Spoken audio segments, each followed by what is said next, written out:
माय माऊली नमस्कार. विविध कथासार ग्रंथमधून आज आपण श्री वाल्मिकी कृत संपूर्ण रामायण अभिवाचन करत आहोत.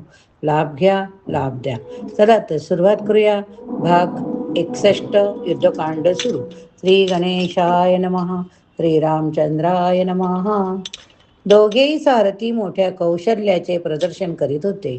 पण जेव्हा दोन्ही रथ बाजूबाजूला आले तेव्हा रामाने 4 बाणांनी रावणाच्या अश्वांना जखमी करीत त्यांना बाजूला जाणे भाग पाडले. त्यामुळे रावण अधिकच क्रोधित झाला. सूड घेण्यासाठी आपल्या बाणांनी रामावर पुन्हा पुन्हा हल्ला करू लागला. राम तरीही अविचलित राहिले. कधी कधी रावण आपले दशाननी रूप प्रदर्शित करी, तर कधी तो त्याच्या नेहमीच्या एका मस्तक असलेल्या रूपात दिसे. अचानक रामाने एका बाणाने रावणाचे मस्तक छाडून टाकले. तथापि जसे ते छाटलेले मस्तक जमिनीवर पडले तसे चमत्कारीरित्या दुसरे त्याच सारखे मस्तक त्या जागी दिसू लागले. रामाने तेही मस्तक छाटले, पण दुसऱ्या मस्तकाने त्याची जागा घेतली. त्याचे 100 मस्तक युद्धभूमीवर पडेपर्यंत पुन्हा पुन्हा रावणाची मस्तके छाटणे रामाने चालूच ठेवले.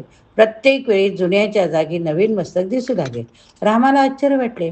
याच बाणाने मी पूर्वी मारीच खरं आणि विराटाला मारले होते. 7 प्रबळ वृक्ष याच बाणाने भेदले होते. अजिंक्य वालीचा याच बाणाने वध केला. याच बाणांनी महान पर्वतांना झुकायला लावले आणि अगाध महासागर याचमुळे उचमळे. आत्ताचे बाण रावणाविरुद्ध असे कसे निष्फळ ठरत आहे? दोघेही स्पर्धक एकमेकांना ठार मारण्याची इच्छेने ग्रासले असल्यामुळे हे द्वंद्व भीषण गती घेऊ लागले. खरोखर युद्धामध्ये खंड न पडता कित्येक दिवस रात्री निघून गेल्या. शेवटी मातलीने जेव्हा पाहिले की रामांना इच्छित विजयाची प्राप्ती होत नाही, तेव्हा तो म्हणाला, आपण फक्त प्रतिकारात्मक भूमिका घेऊन युद्ध का खेळत आहोत? भगवान, आपल्या अमर्याद क्षमतांची आपल्याला जाणीव नाही का? राक्षस राजाच्या विनाशाची वेळ आता येऊन ठेपली. आपण दैवी ब्रह्मास्त्राचा वापर का करीत नाही? आपल्या परमोच्च अस्त्राची आठवण करून देताच रामाने दंडकारण्यात अगस्त्य ऋषींनी त्यांना पूर्वी दिलेला बाण निवडला. ब्रह्मदेवाने खास इंद्रासाठी स्वतः तो बाण तयार केला. नंतर तो अगस्त्य ऋषींना केला. त्या आश्चर्यजनक बाणाची पेशे गरुडाकडून आलेली होती. वायूने अधिष्ठित होती. त्या बाणाचे पात्यासारखे धारदार टोक अग्निदेवतेच्या सूर्यदेवतेच्या ऊर्जेच्या साहाय्याने तयार केलेले होते. मेरू पर्वत मंदार पर्वताने त्या बाणाला आपला भारदस्तपणा देत वजन बहाल केले होते. त्याचा दांडा सूक्ष्म दिव्य पदार्थापासून बनलेला होता. ते आश्चर्यजनक ब्रह्मास्त्र सर्व शक्तिमान अचूक भेद करणारे असून त्याचे जळाटे तेज सूर्याची स्पर्धा करणारे होते.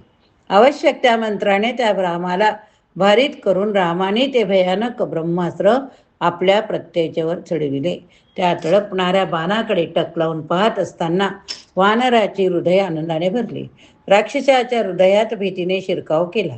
रामाने धनुष्याची दोरी आपल्या कानापर्यंत ताणली तेव्हा पृथ्वी थरारू लागली. स्वर्गही गोंधळात पडल्यासारखं झालं. शेवटी रामाने जेव्हा ब्रह्मास्त्र सोडले तेव्हा ते मृत्यूसारखेच वेगाने हवेतून गेले. हिंस्रपणे त्याने राक्षस राजाच्या छातीचा वेध घेतला. विद्युलतेप्रमाणे रावणाची छाती भेदत त्याच्या पापी प्राण्यांना घेऊन तो भयानक बाण पृथ्वीच्या उदरात शिरला. त्यानंतर ते आश्चर्यजनक ब्रह्मास्त्र पुन्हा रामाच्या भात्यात शिरले तेव्हा रावणाच्या हातून त्याचे धनुष्य गळून पडले. दाही मुखातून रक्त ओकी तो मृत होऊन जमिनीवर कोसळला. हे पाहताच रावणाचे अनुयायी शुद्ध आवाजात क्रंदन करू लागले.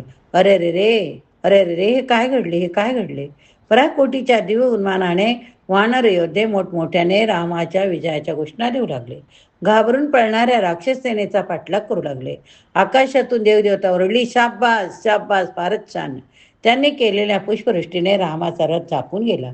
त्यांनी दैवी नगारे वाजवायला सुरुवात केली. रावणाच्या मृत्यूने ऋषी देवी देवतांना सुटकेचे आणि मनशांतीचे जणू वरदानच लाभले, जे फार काळापासून त्यांनी उपभोगले नव्हते. हळूवार थंड सुगंधी वाऱ्याची झुळूक वाहू लागली आणि सूर्याने आपली किरणे हळूवारपणे पसरली, ज्यामुळे सर्व दिशा आनंदमय झाल्या. सुग्रीव, अंगद, विभीषण आणि लक्ष्मण यांनी सर्वप्रथम येऊन रामांना प्रणाम केला. तथापि विभीषणाने जेव्हा आपला मोठा भाऊ रणांगणावर मृतावस्थेत पाहिला तेव्हा त्याचा संयम ढळला व दुःखाने तो विलाप करू लागला. दरम्यान रावणाच्या मृत्यूचे वृत्त राजप्रासादाच्या अंतःगृहात पसरले. रावणाच्या सर्व स्त्रिया नगराच्या बाहेर रणभूमीवर आल्या. विस्कटलेल्या केसांसह अस्ताव्यस्त झालेल्या दागिन्यांसह आलेल्या त्या स्त्रिया आपल्या पतीच्या मृतदेहाजवळ येऊन मोठ्याने रुदन करू लागल्या. पराकोटीच्या दुःखाने घेरलेल्या काही स्त्रियांनी धुळीतच लोळण घेतले, तर इतर काही जणी रावणाच्या देहाच्या विविध अवयवांना कवटाळू लागल्या. हे परमेश्वरा, हे पतिदेवा, असे म्हणत एका स्त्रीने रावणाच्या गळ्यालाच मिठी मारली, तर इतर त्याचे पाय घट्ट धरून राहिल्या. काही त्याची जखमी छाती चोळू लागले. निराशेने हात वर करू लागल्या. इतरांनाही दुःख सहन झाल्याने त्या भोवळ येऊन पडल्या. जोरजोराने रडण्याच्या आवाजाबरोबर त्यांचा आक्रोश ऐकू येत होता. प्रिय पतिदेवा, आमचा आणि विभीषणाचा चांगला सल्ला दुर्लक्षित करून तुम्ही स्वतःचा नाश ओढवून घेतला. आता तुमचा मृत्यू ओढवला नाही तर आम्ही सुद्धा पराभूत झालो आहोत. कारण स्त्रीला पतीशिवाय दुसऱ्या कुणाचा आधार नसतो. तथापि तुमच्यासारख्या दुष्ट कठोर हृदयी माणसाचा हा असाच अपरिहार्य शेवट होतो. दुसऱ्या कुणाच्या सीतेला पळवून आणण्याचे व तिच्या इच्छेविरुद्ध तिला हवे येथे ठेवण्याचे धाडस झाले असते. रावणाची पटराने मंडोदरी मग आक्रोश करू लागली. माझ्या परमेश्वरा स्वामी, तुम्ही इतरांसाठी मृत्युमंत संकट होतात म्हणून तुमचे नाव रावण होते. पण आता तुमचा पराभव हाच आमचाही पराभव. कारण तुमच्याशिवाय आता लंकेचे राज्य शत्रूच्या हातात जाणार. आता आम्ही कोणाच्या आश्रयाला जाणार? प्रिय पतिदेवा, तुम्ही इतके सामर्थ्यवान होतात तरी रामापुढे तुमचा टिकाव लागला नाही. आपण संपादित केलेल्या सामर्थ्यावर तुमचा अतिविश्वास होता. त्यामुळे पृथ्वीला तुमचा प्रचंड भार झाला होता.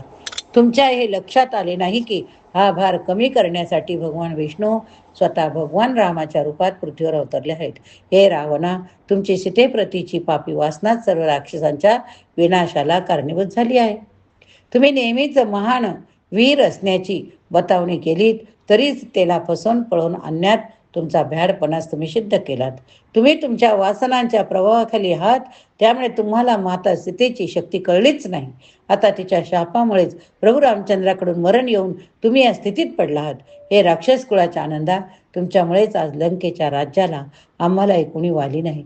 तुमच्या स्वतःच्या करणीनेच तुम्ही तुमचे शरीर गिधाडांना खाण्यायोग्य बनविलेत. तुमचा आत्मा नरकात जाण्यायोग्य बनवलात. पण तुमचे चारित्र्य तिरस्कारणी असले तरी तुमच्या अनुपस्थित मी कशी जगू शकेन मला माहीत नाही. शेवटी मंडोदरीला भोळ येऊन ती कोसळली. रावणाच्या छातीवर तिचे मस्तक कलंडले. तिच्या सवतीने तिला उचलले, वाहनावर आणले. रामाने विभीषणाला आज्ञा केली, अधिक विलंब न करता तुझ्या बंधूच्या अंतिम संस्काराला सुरुवात कर. त्याच्या शरीरावर अंत्यसंस्कार केल्यानंतरच त्याच्या विधवांचे सांत्वन करणे शक्य होईल. विभीषण उतरला. ज्याने इतरांच्या बायका पळवून नेल्या, जो क्रूर जुलमी होता, ज्याची वृत्ती धार्मिक होती, त्या माणसाचे अंत्यसंस्कार करण्याची माझी बिलकुल इच्छा नाही, मुळीच इच्छा नाही. रावण माझा मोठा भाऊ असल्याने त्याचा आदर करणे माझे कर्तव्य ठरते, पण त्याच वेळी त्याची कृती एखाद्या शत्रूसारखी होती, म्हणून माझ्या पूजनाला तो लायक नाही. यावर राम काय म्हणाले ऐका. काय? राम काय म्हणाले? मी तुझ्या शब्दांना दुजारा देतो, कारण त्यांना धर्माचा आदर आहे. तरी तू तुझ्या भावाच्या पार्थिवावर अंत्यसंस्कार करावेत अशी माझी इच्छा. त्याच्यात जरी अनेक दोष होते तरी आता सर्व वैर संपलेले आहे. रावणाच्या अंत्यसंस्काराची तयारी करायला विभीषण लंकेला गेला. आपले मातासह मावलवान यांना घेऊन आल्यानंतर विभीषणाने रावणाचे मृत शरीर वाहनावर चढविले. आता अग्नीसाठी लाकडे धरलेल्या इतर राक्षसांत म्हणाला. दक्षिणेकडे गेल्यावर सर्वजण एका पवित्र ठिकाणी आले. तेथे रावणाच्या प्रेतावर वैदिक विधीसह अंत्यसंस्कार केले गेले. त्यानंतर रावणाच्या स्त्रियांचे सांत्वन केले गेले. सर्वजण लंकेत परतले. आपल्या दिव्य क्रोधाचा त्याग करून रामाने सौम्य मुद्रा धारण केली. आपल्या धनुष्य बाण चिलखत बाजूला ठेवले. युद्धाची सांगता होताच आकाशस्थ देवी देवता आपापल्या स्थानावर केले. जाताना मोठ्या समाधानाने ते रामाची कीर्ती जात होते.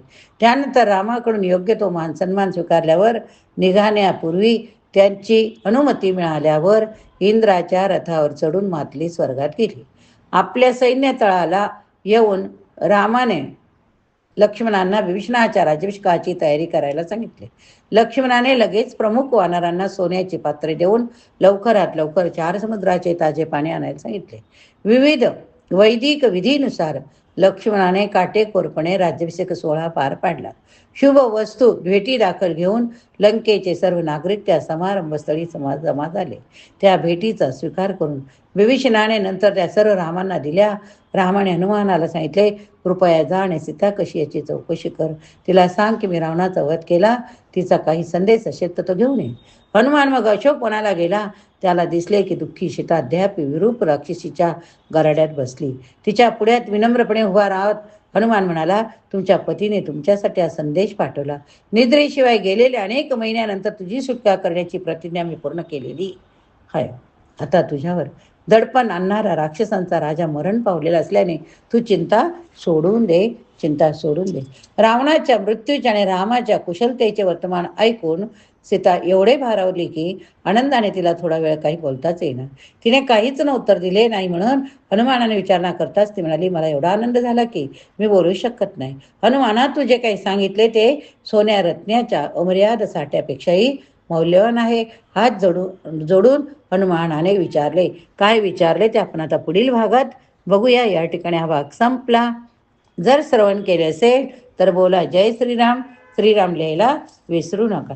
श्रीराम जय राम जय जय राम. श्रीराम जय राम जय जय राम. श्रीराम जय राम जय जय राम. श्रीराम जय राम जय जय राम.